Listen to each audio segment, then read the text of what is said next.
Hello, and welcome to Administrative Remedies, because you can't fix what you don't understand. Brought to you in part by the University of Tulsa College of Law. I'm Gwendolyn Savitz, an associate professor here at TU and the associate dean of research and intellectual life. And I'm Mark Rourke. I'm the dean of the College of Law. We'll be breaking down complex doctrines with real-life analogies and examples to demystify the world of administrative law for everyone trying to understand how government actually works. Agencies are the main way the federal government gets things done. It's not through Congress, for reasons we'll be addressing over the course of this series. Mark, last time we talked about Jarkesy, the SEC case where the Supreme Court said that securities fraud claims have to go to federal court with a jury because they're too close to common law fraud for agency adjudication. Yeah, the private rights problem. If the underlying claim looks like something courts handled at common law, the agency can't adjudicate it in-house. Yes, so we've seen it applied, and it's actually the perfect case to be talking about the day before tax day. On March 20th, the Fifth Circuit decided Intuit v. FTC and vacated a cease-and-desist order against TurboTax's advertising. The court held that the FTC's in-house adjudication of deceptive advertising claims was unconstitutional under Jarkesy. So Jarkesy jumped from the SEC now to the FTC. Yes, in less than 2 years, and not just to any agency, to the FTC. The agency we spent an entire episode on in Season 1, talking about how Congress deliberately designed it to adjudicate cases in-house. We talked about the Senate reports from 1914, the bipartisan structure, the whole architecture of independent enforcement. A federal court just said that 110-year-old design is unconstitutional for deceptive advertising cases. So that doesn't sound like a crack of the foundation. That sounds like tearing down an entire load-bearing wall. It really is. But before we get into the case, we should do a quick framework for anyone who's new or missed the last episode. So when the government wants to enforce a law, like punish a company for deceptive advertising, there are two places it can do it. One is regular federal court with an independent judge, potentially a jury, formal rules of evidence. These are called Article III courts after the part of the Constitution that creates the federal judiciary. The other option is in-house. The agency brings the case before its own administrative law judge, an ALJ who works for the agency. And the constitutional question then is which cases can go in-house and which ones have to go to a real courthouse? Exactly. So the Supreme Court drew the line using two categories. Public rights are obligations the government creates from scratch, things like workplace safety standards at specific levels, or tax obligations, or licensing requirements. Those didn't exist at common law. That's the body of judge-made law that developed over centuries in English and American courts. Congress invented those obligations, and Congress can assign them to agencies to enforce in-house. Private rights are claims that look like the kind of disputes courts have always handled. Fraud, property disputes, breach of contract. These have to go to Article III courts. That's the framework. The question is always, which category does this case fall into? So the facts here are pretty straightforward. Intuit sells TurboTax, and they advertise their product as free, but it wasn't actually free for most people. The free version only worked for taxpayers with super simple returns. If you had student loan interest or freelance income or you were itemizing deductions, you'd get partway through your taxes and find out actually you would need to pay. Yeah, I think a lot of people have experienced that exact bait and switch. Yes, the FTC agreed with you. So they initially went to federal court in 2022 trying to get a preliminary injunction. The court denied it, and here's where things started to get interesting. After losing in federal court, the FTC dropped the federal case and brought the exact same claims in-house before its own ALJ. Okay, they forum shopped then. So they lost in federal court, and then they moved it into their own tribunal? Yes, and this is exactly the dynamic we were talking about in the last episode. The agency choosing between two forums and potentially picking one where it's more likely to win. Okay, I assume the second time around then they did better. They did indeed. So in-house, the ALJ found that Intuit's ads were likely to mislead a significant minority of consumers. The full commission affirmed and issued a cease-and-desist order that was remarkably broad. It prohibited Intuit from advertising any goods or services as free for the next 20 years unless it met specific requirements. Not just TurboTax, everything that Intuit sells. A 20-year order covering all products based on one advertising claim? Yeah, so Intuit petitioned the Fifth Circuit for review, and the court never got to whether the advertising was actually deceptive. It stopped at the threshold that the FTC had used the wrong forum to decide the case. Here, the court was applying the same private rights analysis that the Supreme Court used in Jarkesy. The question is whether the FTC's deceptive advertising claim shares enough of a common core with traditional common law actions that it had to be adjudicated in an Article 3 court. Here's the holding. Following the Supreme Court's decision in SEC v. Jarkesy, we hold that adjudication of a deceptive advertising claim before an administrative law judge violated the constitutional separation of powers. So, we're going to walk through the analysis. The first question was whether the claim targets the same basic conduct as a common law cause of action. The court found that deceptive advertising under Section 5 targets the same conduct as common law fraud and deceit, a material false representation that was likely to mislead. Okay, but hold on. What the FTC was enforcing goes well beyond common law fraud. At common law, fraud required proof of an intent to deceive. It required proof that the victim actually relied on the misrepresentation, and it required proof of damages. Section 5 requires none of those things. The FTC just has to show the practice is likely to mislead. If Congress deliberately lowered the bar that far, isn't that creating something new? So it is definitely a valid argument. It was the argument the FTC made. But the court's answer was that those were just modifications to the elements of fraud. They weren't a transformation of the claim itself. Lowering the burden of proof or removing a reliance element didn't change the fundamental nature of what was being alleged. You lied to people to try and get their money.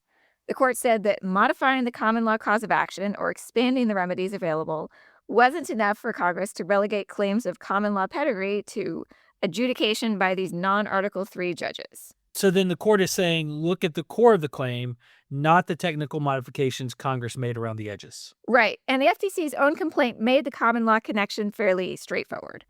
The court pointed out that the complaint used classic terms of art associated with fraud. So there were references to Intuit's deceptive business practices, their false claims, and broad, enduring, and willful deceptive ad campaign. The agency was describing fraud. It just didn't want the constitutional consequences of calling it fraud. Okay, but what about the Atlas roofing distinction? OSHA can still adjudicate in-house. Yes, and the court drew that line explicitly. Here's what it said. Okay, the court said a blanket prohibition on unfair deceptive acts or practices does not remotely resemble a detailed building code like the workplace safety standards promulgated under the Occupational Safety and Health Act. So that's the key distinction. They said that OSHA created specific novel regulatory requirements, workplace safety standards at particular levels that just didn't exist at common law. The duty not to deceive people when selling them things, that's been actionable since before the Constitution was written. The FTC Act didn't create a new obligation. It gave a government agency authority to enforce an old one. Okay, but here's what I want to understand. Jarkesy was about civil penalties. Money the SEC was trying to take from Jarkesy as a punishment. The FTC wasn't seeking civil penalties here. It was seeking a cease-and-desist order, a stop doing this. That's an equitable remedy, not a legal one. How does the Seventh Amendment jury trial right apply to an equitable remedy? So that's the important extension they're doing here. Here is what the court said about this in a footnote. Most cases concerning the private-public rights distinction involve claims that might have traditionally sounded at common law rather than at equity. Because Article 3 expressly confers exclusive jurisdiction on federal courts over cases that sound in law and equity, any distinction would only become relevant if Intuit claimed a right to a jury trial under the Seventh Amendment. So the court was saying Article 3 here isn't just about law, it's about law and equity. So the private rights analysis doesn't stop at the remedy, it's going to follow the claim. Even though a cease and desist order looks like an injunction, the underlying claim is still a private right if it shares a common core with common law fraud. So the court is saying Jarkesy's logic isn't limited to cases where the agency seeks money damages then. Right. It says if the claim itself involves private rights, the forum has to be an Article 3 court. It doesn't matter whether the remedy that the agency is seeking is legal or equitable. And that's a significant expansion. Under Jarkesy alone, an agency might have argued, we're not seeking civil penalties. We just want an injunction, so the Seventh Amendment doesn't apply. The Fifth Circuit closed that door. Which means the private rights analysis controls the forum question independent of the remedy. Yes, and the implications here are significant. A lot of agency enforcement actions are seeking equitable relief, like cease and desist orders, and injunctions, and compliance requirements.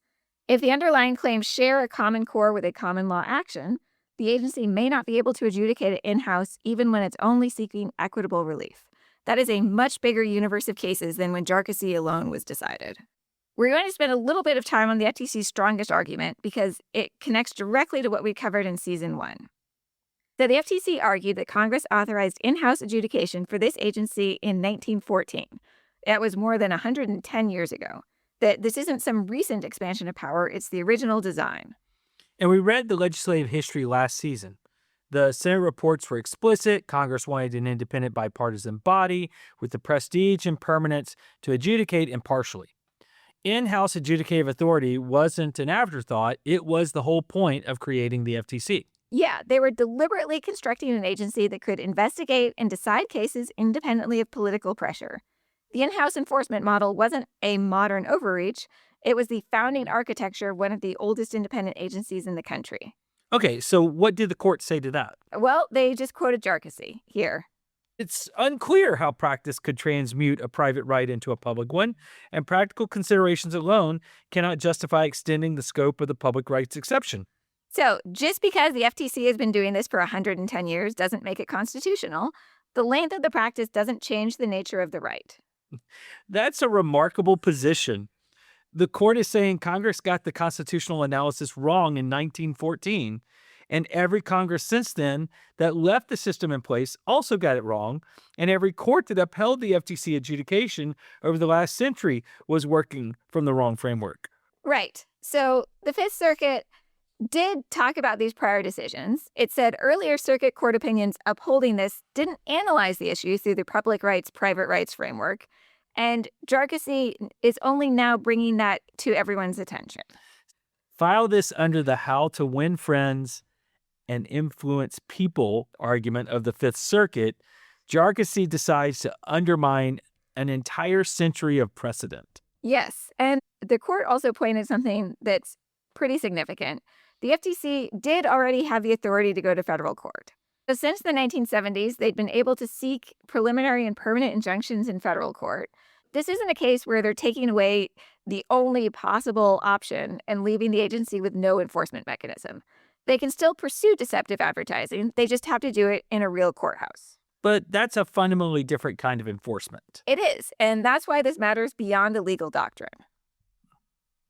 Okay, so then what's left? Can the FTC adjudicate anything in-house? The court was careful to confine its holdings to deceptive advertising claims under Section 5. It didn't explicitly address whether other types of Section 5 enforcement would face the same problem. Okay, what's the key distinction here then? Section 5 prohibits both deceptive and unfair acts or practices. Deception maps onto fraud, that's what the court found, but unfairness is defined as practices causing substantial, unavoidable consumer injury not outweighed by benefits. And that's arguably a modern regulatory construct without a direct common law ancestor. Okay, can you give me a concrete example of this? Yeah, it would certainly seem necessary after that kind of definition. So let's talk about data security. The FTC has brought enforcement actions against companies for failing to protect customer data, saying that there was inadequate encryption or poor password policies or sloppy data handling. So when the FTC brings these cases as unfairness cases, the company's practice caused substantial injury to consumers, there's still an argument that this is a genuinely modern regulatory obligation that doesn't have any corresponding common law analogy. Okay, but what if the FTC frames it as a deception?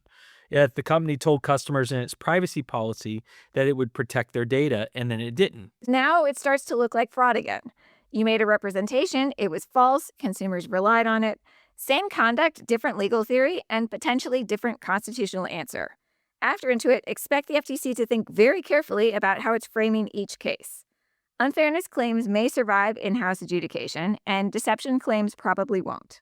So the framing of the complaint becomes the constitutional question. Yes, and outside the Fifth Circuit, this is still open. This ruling is only binding in Texas, Louisiana, and Mississippi. But because it's grounded in Supreme Court precedent, it's going to be persuasive everywhere. Any respondent in an FTC administrative proceeding anywhere in the country now has a roadmap for challenging any in-house adjudication of deception claims. And this will likely alter the strategy that the agency adopts through the whole country. Here's what most people won't realize about this decision. It may actually make it harder for the government to protect you from deceptive advertising. And that can seem quite backward. I mean, since we've been talking about constitutional rights. Yes. So we've been talking about rights, and the rights are real, like the right to an Article 3 judge and the structural protections of an independent court. And those matter, but think about what's happening on the ground. The FTC's in house adjudication system was designed to be faster and cheaper than federal court. An administrative proceeding could be initiated, heard, and decided in a fraction of the time and a fraction of the cost of a federal lawsuit. So that speed meant that the FTC could pursue more cases, including cases against smaller companies engaged in clearly deceptive practices. And in federal court? So federal litigation is expensive. We have full discovery. We have jury trials. We can have proceedings that go on for years. The FTC has a limited enforcement budget. Every case that has to go to federal court costs more and takes longer. And that means fewer total enforcement actions. Some cases that were worth pursuing in-house won't be worth the cost and uncertainty of federal litigation. So the company that ran the deceptive ad campaign Still ran it, still deceived people, but the government's ability to hold them accountable just got slower, more expensive, and less certain. The constitutional protection runs in favor of the company being investigated, not the consumers who were misled. So that is a real trade-off. It is, and it's the same trade-off that runs through everything we've been covering. More process for the regulated party, it also means less efficient enforcement. People who hear federal agency loses enforcement power and cheer about that might feel differently when it's their misleading product experience that the FTC decides isn't worth the cost of investigating. So let's step back and take a look at the pattern, because this connects to a lot of what we've covered across both seasons. All right, let's do it. Okay, so in season 1, we talked about the court limiting what agencies can do substantively, the major questions doctrine, Loper Bright, killing Chevron, corner post, opening old regulations to challenge. Now in season 2, we're seeing limits on how agencies adjudicate. Jarkesy said the SEC can't try fraud cases in-house. Intuit says the FTC can't try deceptive advertising in-house. The removal power cases are challenging whether agency heads can be independent from the president. It all seems to be converging. It is. What's connecting all this is the court's major skepticism about agency power, and it's operating across multiple constitutional provisions simultaneously. Article 1, that Congress can't delegate too broadly. Article 2, that the president must control the people executing the laws. Article 3, that agencies can't adjudicate claims that belong in court. And the 7th Amendment, you have a right to a jury trial for certain claims. Each doctrine is doing its own work, but the cumulative effect is a substantial rebalancing of power away from agencies and towards other branches. And the Sotomayor dissent in Jarkesy warned about exactly this. Yes, she said the majority's reasoning imperils a vast swath of the administrative state. Less than 2 years later, the FTC's main enforcement model, a model that has existed since 1914 and that Congress deliberately designed with in-house adjudication, is being dismantled in the Fifth Circuit. It's happening, and it's happening fast. So Jarkesy isn't just an SEC case anymore. It was never just an SEC case. The logic was always going to be a lot bigger than that. The question was how quickly it would spread and how far it would reach. And now we know. It's been less than 2 years, and it's already reshaping how one of the oldest independent agencies in the country can enforce the law. And the next domino? It could be any agency whose enforcement authority traces back to common law wrongs. The CFPB's consumer protection enforcement overlaps significantly with fraud. The FDA's misbranding cases also look a lot like deceptive labeling at common law. Every agency with enforcement power is going to have to ask, does our claim share a common law core with something courts used to handle? And if the answer is yes, Intuit says you may need to take it to federal court. We'll be watching this as it develops. We interrupted the regular season because we didn't really feel like this could wait. This decision is a couple weeks old, and the implications are still unfolding. But we will be back next episode with our regular season arc on adjudication. Okay, that's it for the main substantive part of administrative remedies today. But Savitz, I got another question for you. Yeah. Okay, so tax day is tomorrow, April 15th. Yes. Do you know when the last time the IRS deadline was on April 15th to pay your taxes? Last year? No, last year the deadline was on April 18th. The last time the deadline was April 15th was actually 2021, because every year since then, April 15th has either been on a Friday, a Saturday, or a Monday, in which the IRS, typically by practice, extends the deadline by a day. All right. Yeah, interesting to know. All right, okay. I don't know why I know this I don't know why you know this either. off the top of my head. So that does it for today's episode on administrative remedies. Thank you for joining us today. Please, if you enjoy this podcast and enjoy this episode, give us a like on Spotify, iTunes, or whatever platform you're listening on. And be sure to tune in next time where we'll continue to dive into the contours of administrative law because remember, you can't fix what you don't understand.